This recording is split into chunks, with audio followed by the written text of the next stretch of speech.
And thanks for being with us this week. Plenty of good stuff to get to. We'll get to all of that in just a little bit later. But we begin this week by welcoming Iowa U.S. Senator Joni Ernst to our studios. Back in January, she announced her first statewide tour of all 99 counties, and she's been hustling across the state in recent weeks. And we're so glad that you've taken time out of the busy schedule to be with us here this morning and talk about the issues important to folks here across the Siouxland. Thanks, Tim. It's great to be here. Thank you. You said, I saw a comment you made something about that Iowans know what is best for Iowa better than the folks in Washington. How long did it take you to figure that one out?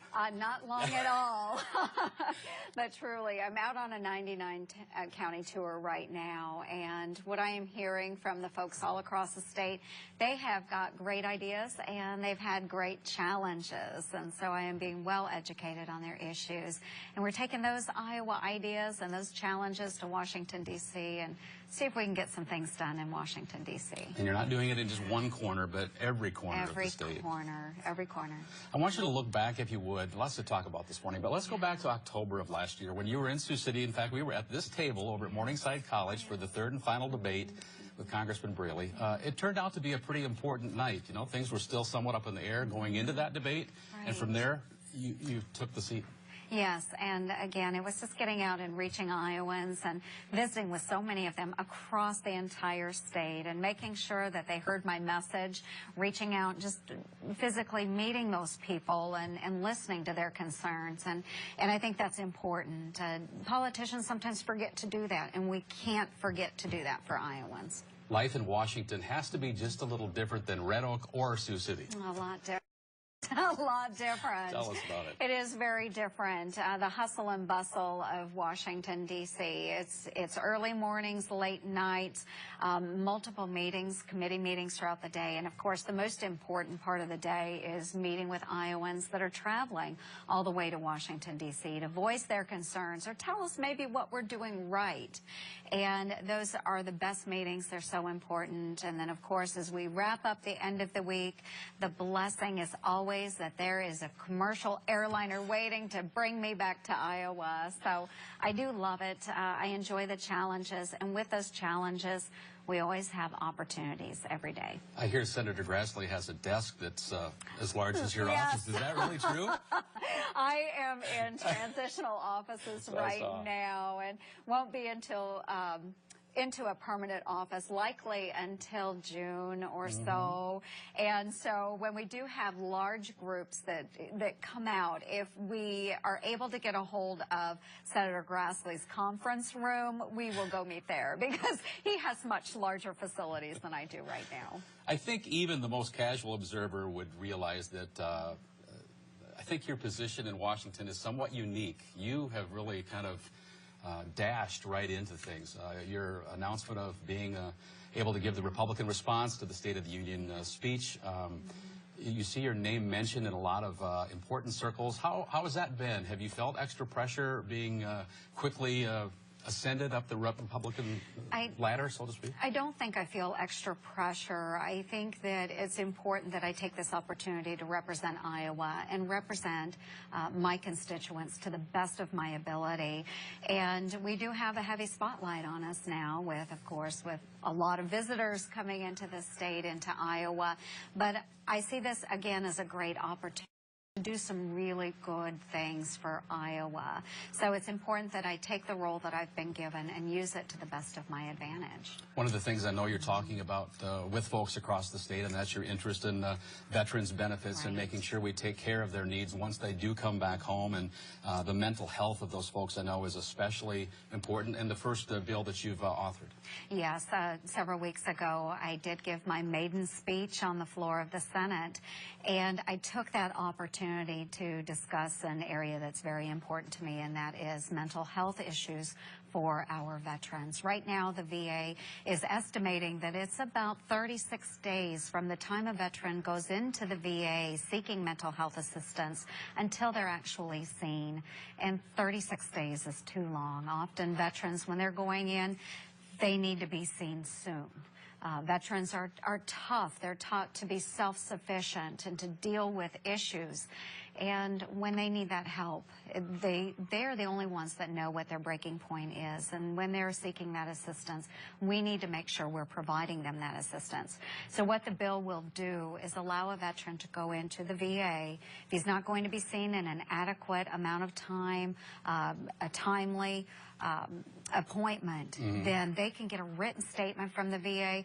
They can take it to a non-VA mental health provider, hopefully in their own community. Expediting that process. Exactly, then. exactly. And I know your hopes with that bill and the aim at more mental health providers for veterans, officials, former service members, comes at the same time that Iowa's governor is closing a couple of mental facilities. I'm just curious, does that bode with you at all? How would you see that? Well, I am concerned. I do want to see what the governor's plan is for those individuals that need very specialized care. Sure. And I do hope that the governor has plans for those individuals. Mental health has always a significant topic for me, especially when it comes to veterans, but for our population in general. So I haven't seen what the governor's plans are on the backside of closing these facilities. I do hope that there is a plan in place because these are vulnerable members of our society, and we need to make sure that they are being taken care of. Back in Washington, I know you've opposed the president's plan to move forward with his nuke deal, the negotiations he's had with Iran. You've expressed some concerns. Why is the best bet right now to restrain things not good enough? Well, I don't see a nuclear deal with Iran beneficial to America at all. I would rather that Iran does not have nuclear capabilities. They are a state sponsor of terrorism. And I see this as an issue of protecting our homeland, protecting our citizens, and protecting our citizens as they serve and work abroad. We have many allies in that region which will be affected also if Iran is able to obtain a nuclear weapon.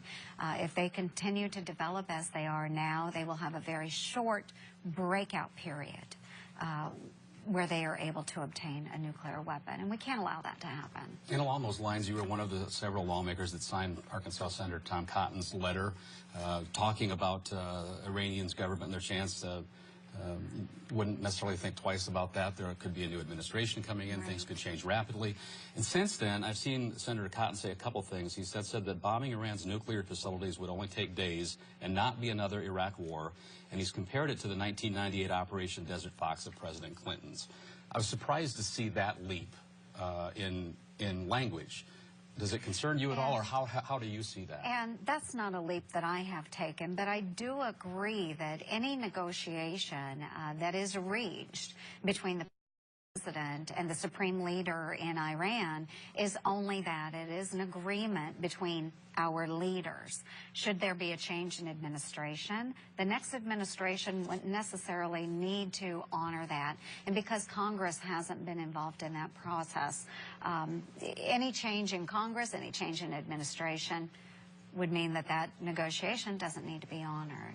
But in the meantime, is it good to have some type of dialogue? I think there has to be dialogue. We have to have negotiations, but Iran needs to understand that, in my opinion, they shouldn't have nuclear capabilities. Let's talk about 2016.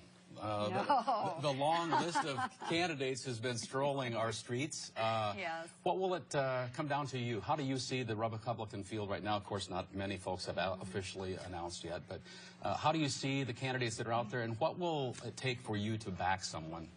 Well, I will not be backing anyone during the caucus process. Okay. I think it's important for me to serve as an advocate for Iowa and welcome all of these presidential hopefuls into Iowa. We want to see them here in Iowa shaking hands with our constituents and hearing what their concerns are. We want someone that will represent us and represent us very well. And to do that, they need to come in and explain their platform and their positions to all Iowans. It's really a chance for Iowa to take something to Washington at the end of the day almost. It is. It is. Again, sharing our beliefs and our thoughts and our ideas with those presidential hopefuls. And hopefully they'll take a little bit of that Iowa common sense back to Washington, If we can get a sliver, we'll all be better off. Yes, I think we all would agree with that. Yes, we will, too. Well, I want to thank you very much for taking time. I know that your time is at a premium, and we're glad that you took some time to stop by, and we welcome you back the next time you can make a stop. Absolutely. And in the meantime, all the best as you head back to Washington. Thank you so much. I appreciate it.